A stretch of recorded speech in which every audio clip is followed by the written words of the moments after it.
Well, this week was a very busy week for me. Pastor Josh and I and Steve Mitchell and Seth kind of hopped in and out on Thursday.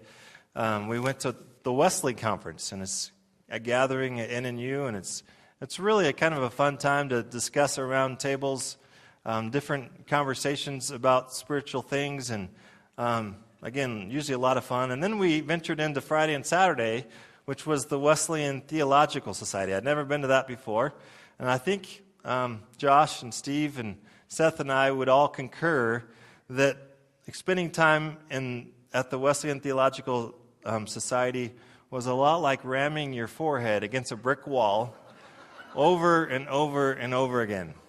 That's what it feels like. They use such big terms, and they spent so much time thinking, and could you just simplify that down a little bit, please? So much work to just follow what they were saying. Anyway, it was a very interesting conference, actually. The theme for that society was for the atonement. And the atonement is the doctrine that talks about how Jesus paid the price to set us free from the wages of sin. And that's an important doctrine. Lots of different theories about how that works, but a very important truth. And as the contemporary song states, he paid a debt that he didn't owe. And I owed a debt that I couldn't pay. So where would I be without him? I didn't deserve to have my bill paid. I owed a debt I couldn't pay. And I didn't have the right to have him die for me, to pay that debt off.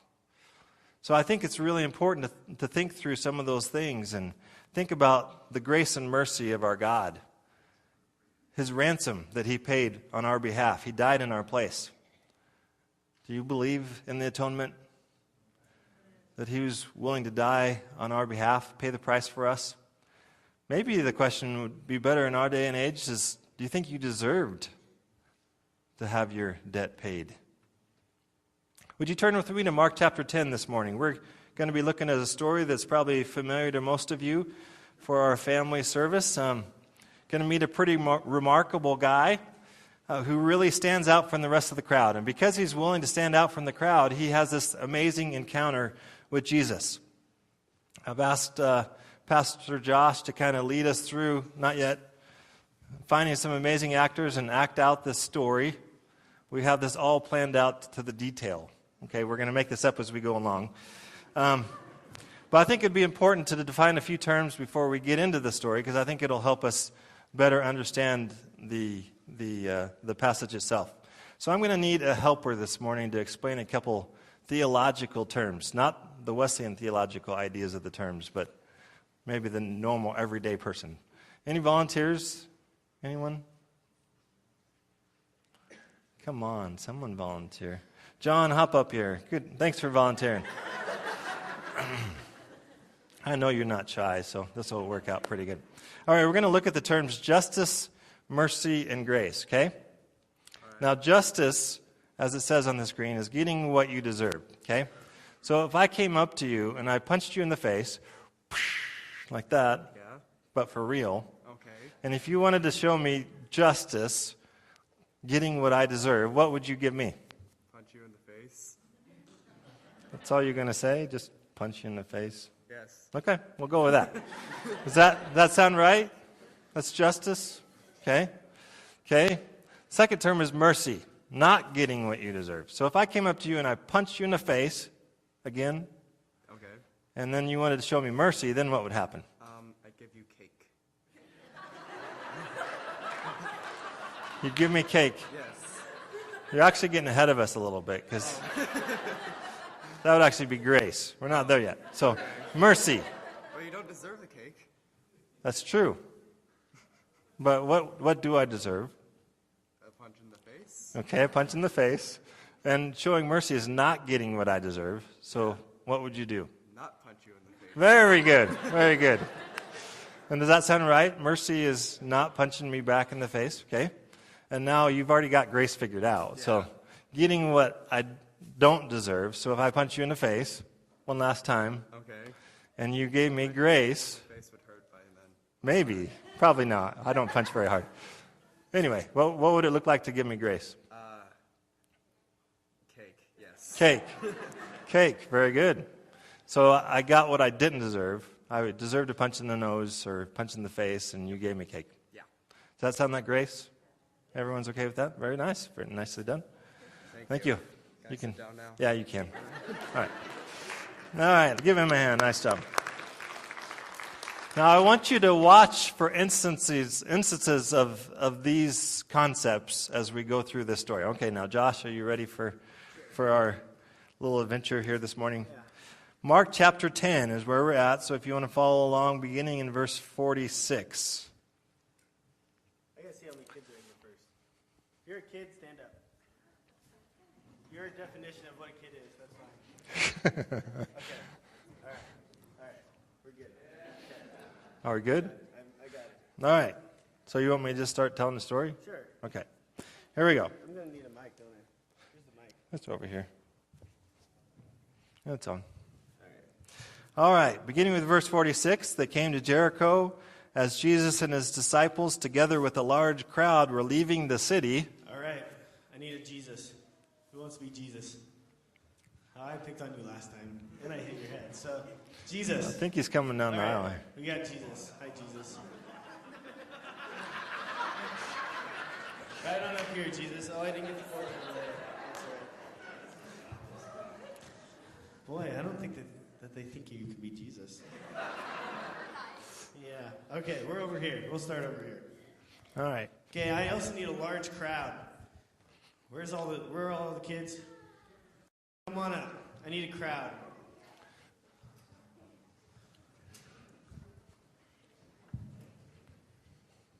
All right, come on up, right up here. Just try to be careful of the cords. Right around here. All right. This is a scary crowd. All right. All right. So we have Jesus and his disciples and a large crowd, right? Leaving the city, and we had a blind man. We need a blind man. We need a blind man. Do we have any more kids out there? Oh, we got one right here. Good. So you're going to need some stuff here. Here, hold that for a second. I don't know how to work this. Oops. No, that works. Okay, and cloak. This is your cloak. All right. Okay. Oh, we'll get to that in a sec. All right. You're over here. Come on over here. You can't see, remember, so don't hit me. He's looking good, though. Looking good. Turn around. And, All right. Blind man Bartimaeus. Okay, he was sitting by the roadside begging. Sit.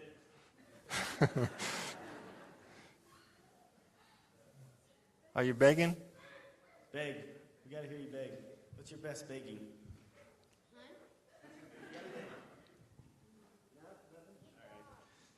He doesn't got anything. He's got his hands open at least. All right. All right. He's sitting by the roadside begging when he heard that it was Jesus of Nazareth. Come on and walk over He here. began to shout, "Jesus, Son of David, have mercy on me." Jesus, Son of David, have mercy on me.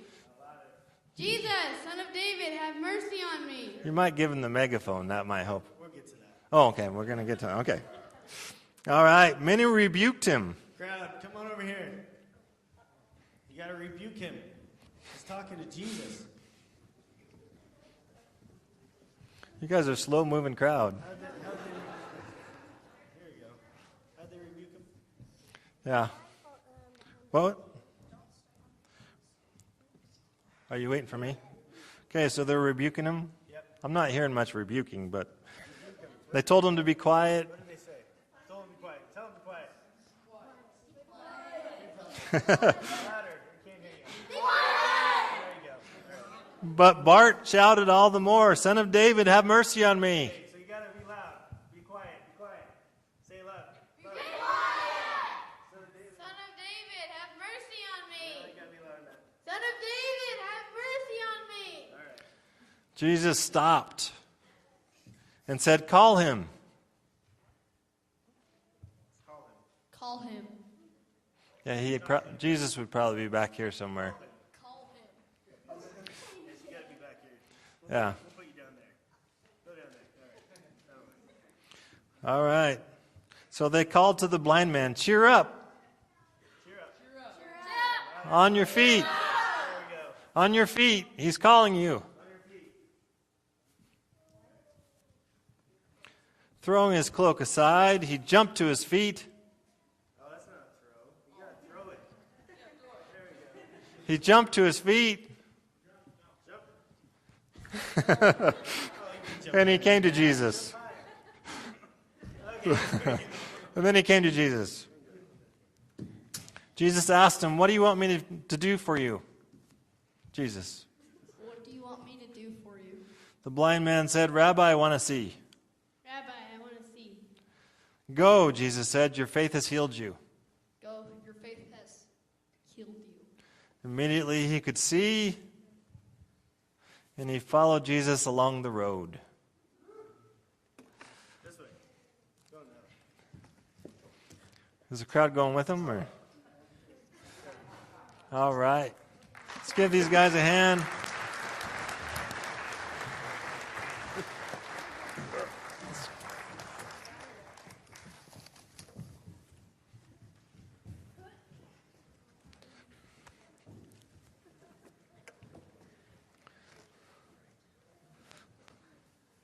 Nice job. All right, now let's just work through this story just a bit at a time, just a verse at a time here. Verse 46 says, Then they came to Jericho as Jesus and his disciples, together with a large crowd, were leaving the city. A blind man, Bartimaeus, which means son of Timaeus, was sitting by the roadside begging. Now, we've talked about the belief system in this time period a little bit. Now, what would have been the common belief about why this man was blind? Yeah, that he had somehow sinned, or maybe his parents had sinned, or somewhere along the way someone had sinned so that he was blind because he was guilty. So, he had gotten what he deserved, right? Which is justice.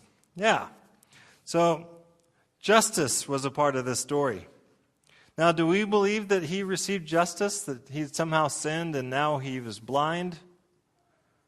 Do you guys believe that? I don't necessarily believe that, but we really don't know that the blindness was caused by sin, or really don't believe that. But needless to say, these people probably believed that. The whole crowd probably understood that. Even Bart himself probably understood that.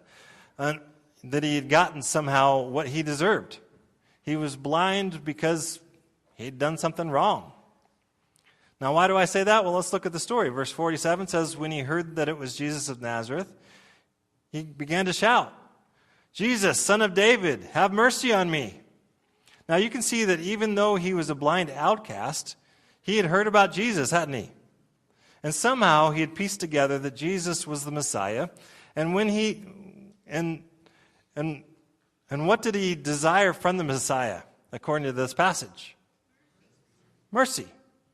Now, if you think about mercy a little bit, one thing you have to realize about mercy is that in order to ask for mercy, you actually have to believe that you're deserving of what you're getting, right? That you're actually receiving justice and you're wanting to not get what you deserve. Isn't that in the definition of mercy? So in order to receive mercy, in order to ask for mercy, you would have had to believe that you had done something wrong. Otherwise, you would have been receiving injustice, right? Not kind of the way it works. Now, let me give you an example of this. A few years back, Wendy and I were traveling through Oregon back to Idaho. I don't know where we were coming from. I think maybe from Seattle or someplace. And we were traveling along on the freeway when we encountered a construction zone. And in this construction zone, they slowed us down and merged us into one lane. And we were kind of just traveling down the freeway, basically bumper to bumper, just one car, one right after the other. Eventually, we came up on a turnout, which was used as a way station or something somewhere along the way. And sitting in that turnout was this police car, a policeman whose his lights were flashing, and he was up against the edge like he wanted to get into traffic. And because it was bumper to bumper, he really couldn't get out. So we slowed down to see if he wanted to get out in front of us. He didn't want to go out in front of us. He waved us forward. And you know what he did next? He pulled in behind us and pulled us over.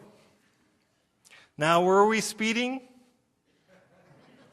Possibly. I don't even know. But we couldn't have been going too much over the speed limit because we were in a line of over 100 cars probably, bumper to bumper, going the same speed. Did we feel like we deserved a ticket? No. Of course not. Did we feel like this would be justice if we got a ticket? That we would get what we deserved? No way. And if we don't think this is justice, would we cry out for mercy? Oh, officer, I knew I was speeding. I was doing the wrong thing. Would you please give me mercy and not give me a ticket?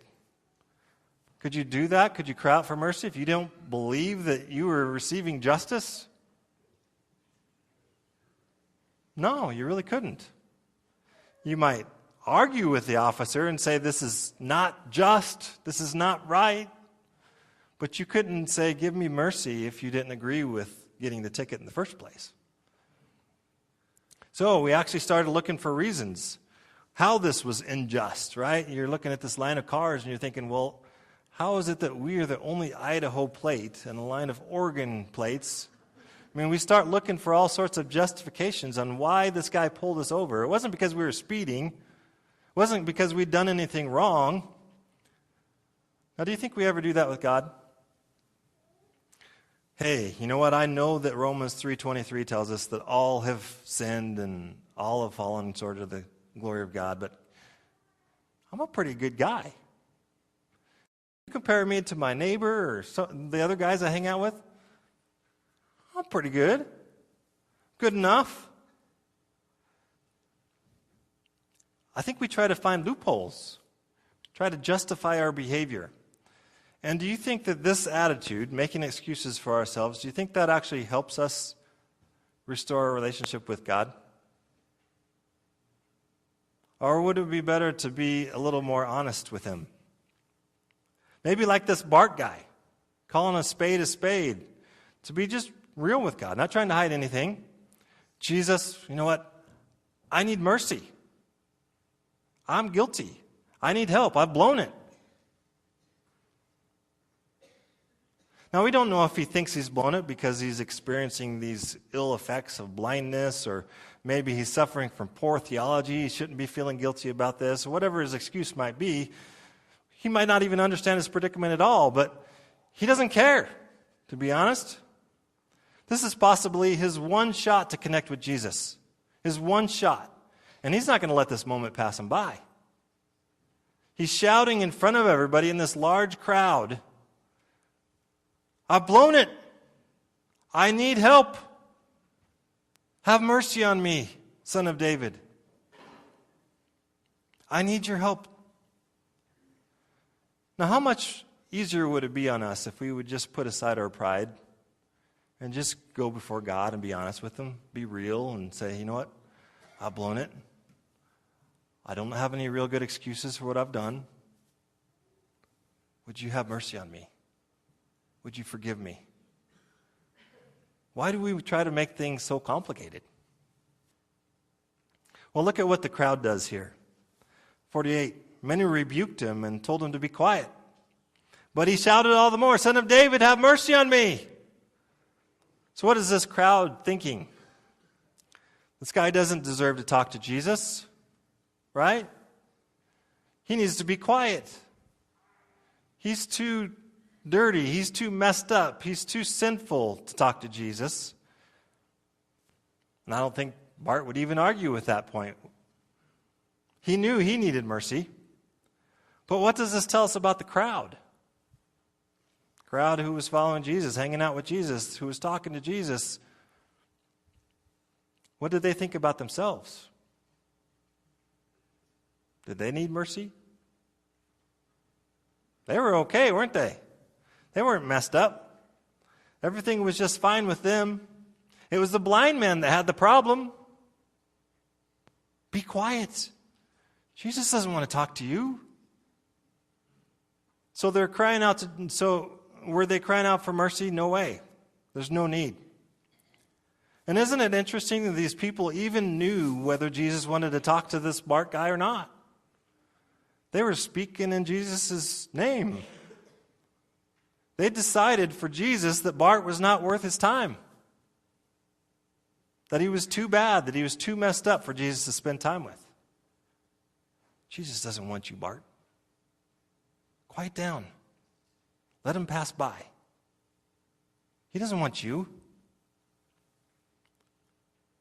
Heaven help us if we decide that Jesus doesn't want to be with one of our friends, one of our neighbors, one of our coworkers.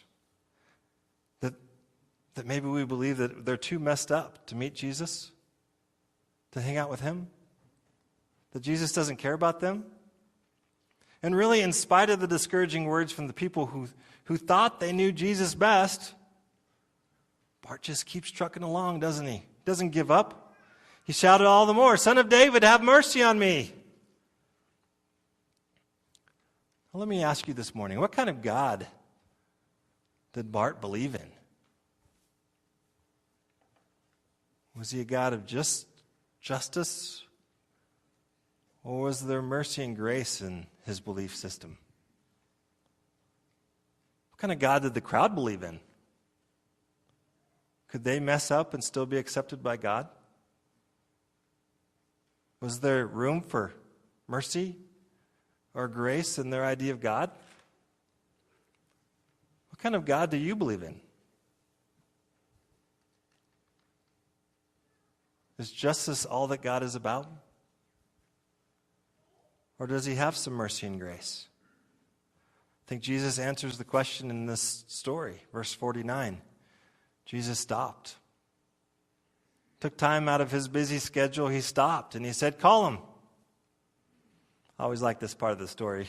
And I don't know if you've caught this detail before, but these people who had spoken for God, they're telling Bart, "Hey, doesn't want you, doesn't have any time for you, you're too messed up." Jesus involves these people to call Bart to him. He's almost rubbing it in their face. "Hey, you think I don't want Bart? Go talk to him. Go talk to him." He forces the crowd to get involved in this. And he tells them, "Hey, tell them the good news about me. The good news about me, that I want him."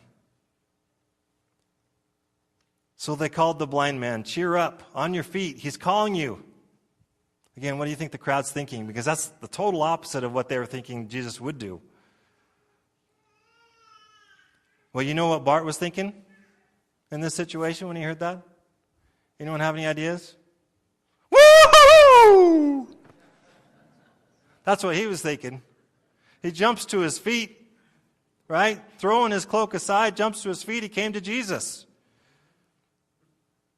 You know that was much easier said than done. He's blind, right? His cloak, that would have been his security blanket. It would have had everything in this thing that he ever needed, right? Food, anything he would need is in this cloak that he's carrying around.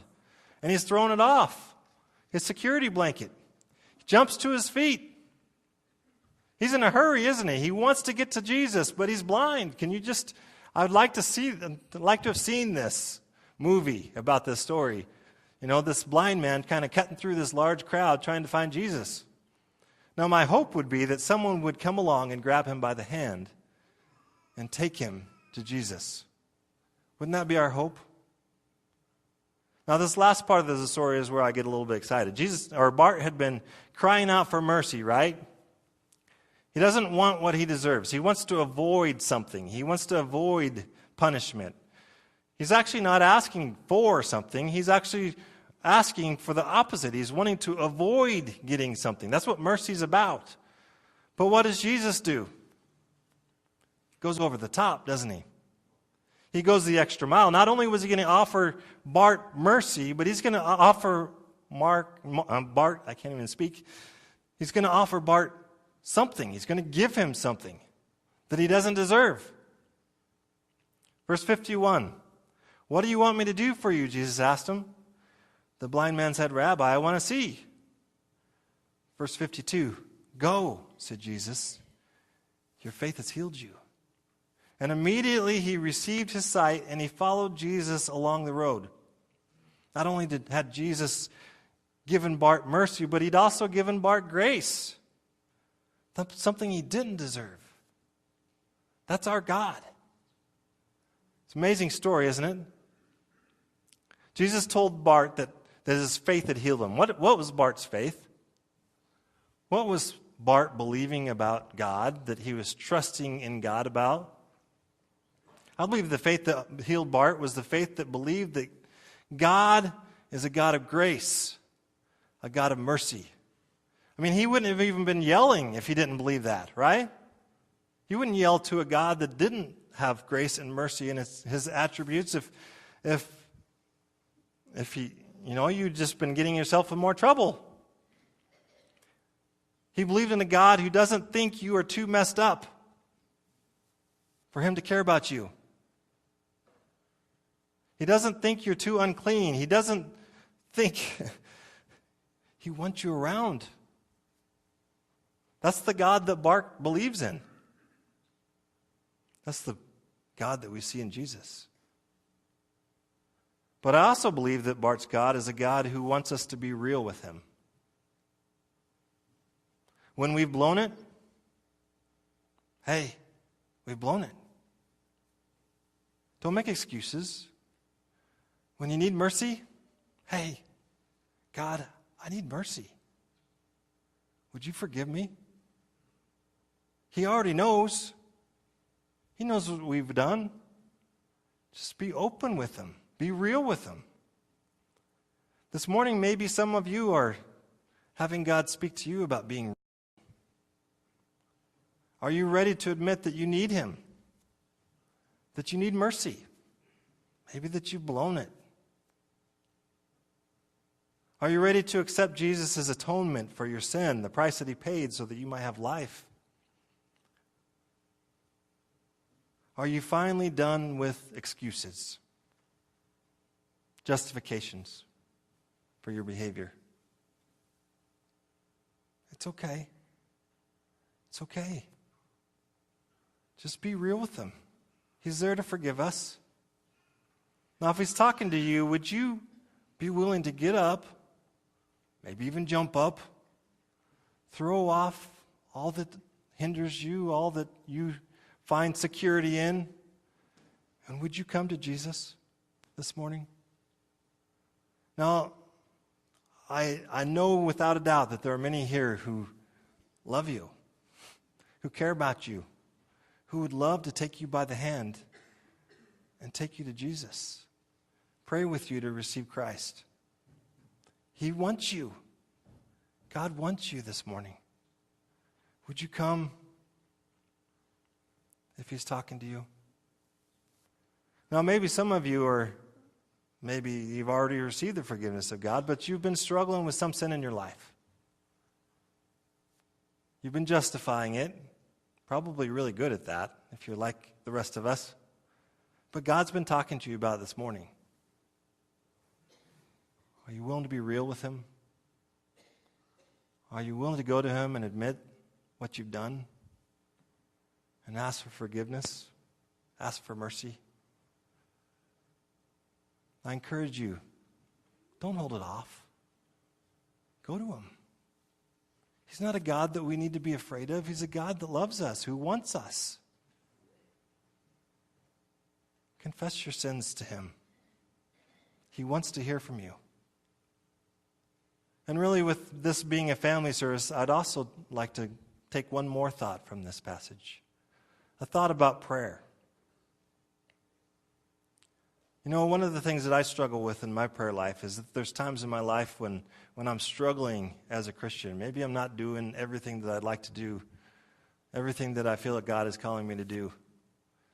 And there's times in my prayer life where I'll go to him and I won't ask for things because I don't feel like I deserve them. I just don't feel like I'm where I need to be in order to have that boldness before him. But we serve a God who loves to give good gifts. Gifts that we don't deserve. And I'll just encourage you this morning as we're spending time in his presence that that we would just go ahead and cry out to him. Be bold with him. Ask him for gifts, whether you deserve it or not. And I'd actually like to encourage you to maybe even circle together for just a few moments as families and lift up what God may be putting on your hearts and minds. Maybe you circle up somewhere in the sanctuary. Maybe you circle up or come to the altar together. But just spend just a few moments here as a family, as a church family, lifting up to God what he's put on our hearts and mind. And obviously we are a church family, so also be paying attention to those around you that you'd like to invite into your circle, into your family. So I'd just like to take a few moments this morning to invite you to be real with God. Well, would you stand with me as we close the service this morning? The last part of our passage is kind of interesting because Jesus tells Bart to go, right? Tells him to go, your faith has healed you. But then we see Bart doing what? Following Jesus. You know, a lot of times when we think about going into the world and being the hands and feet of Jesus, we don't think that Jesus is going with us, but he's already out there. He's out there ahead of us. We're just following Jesus out into the world. So this week, you have your marching orders to offer the grace and mercy of God as his hands and feet as you follow him into the world. Blessings on all of you. You are sent.